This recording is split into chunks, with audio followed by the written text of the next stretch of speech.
nama Alfian Tanjung kembali jadi bahan cibiran publik. Sosok yang dikenal provokator ulung sering keluar masuk penjara akibat mulut, dan ulah kotornya kini berulah lebih jauh. Dalam kasus yang tengah menggemparkan politik Jawa Barat, Alfian bukan hanya sekadar memprovokasi.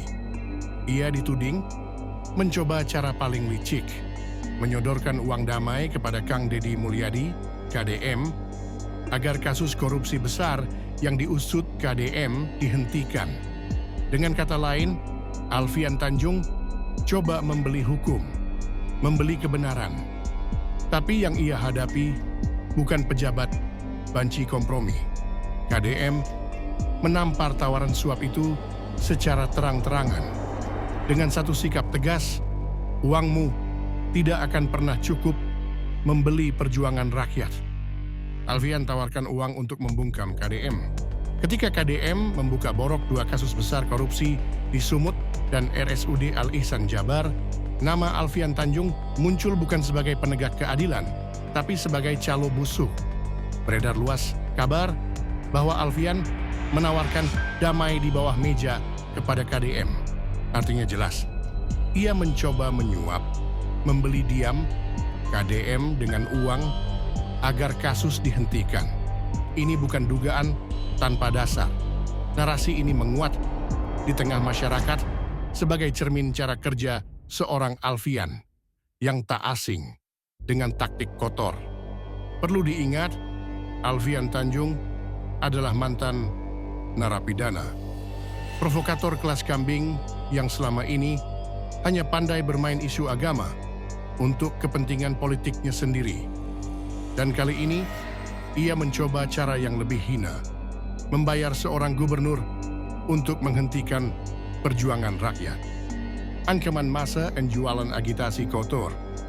Bukan hanya main uang, Alfian Tanjung juga diduga memainkan ancaman fisik dan tekanan massa. Saat KDM mengganti nama RSUD Al-Ihsan menjadi RSUD Welas Asih, Alfian bersama kelompoknya mulai meniupkan propaganda, menghasut masyarakat lewat dalih agama dan sejarah palsu, lalu mengancam akan terjadi perang jika perubahan nama tetap dilakukan. Ancaman provokatif murahan yang sebetulnya hanya kamuflase dari ketakutan mereka terhadap dibukanya kembali skandal lama.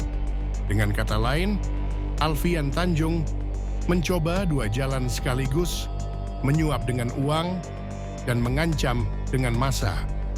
Inilah wajah aslinya, seorang calo kasus dan penyebar provokasi yang membungkus kelicikan dengan topeng agama. KDM pukul balik tanpa takut. KDM tidak goyah. Di hadapan uang, ancaman, dan segala kelicikan Alfian, KDM tetap berdiri. Semua tawaran damai ditolak mentah-mentah. KDM membuktikan harga dirinya tidak untuk dijual, keadilan tidak untuk dibeli. Baginya, korupsi adalah kejahatan yang merampok hak rakyat.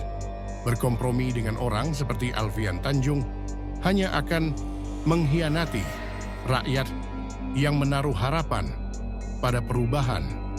Dan itulah yang tidak akan dilakukan oleh KDM, apapun resikonya. Penutup, wajah asli seorang provokator busuk. Hari ini, publik semakin tahu KDM berdiri sebagai simbol perlawanan rakyat melawan sistem korupsi yang selama ini dilindungi oleh para calo politik, seperti Alfian Tanjung. Sementara, nama Alfian sendiri semakin membusuk di mata masyarakat. Bukan hanya sebagai provokator, tapi sebagai penjajah uang damai yang mencoba membeli kebenaran. Kini, pertarungan semakin jelas.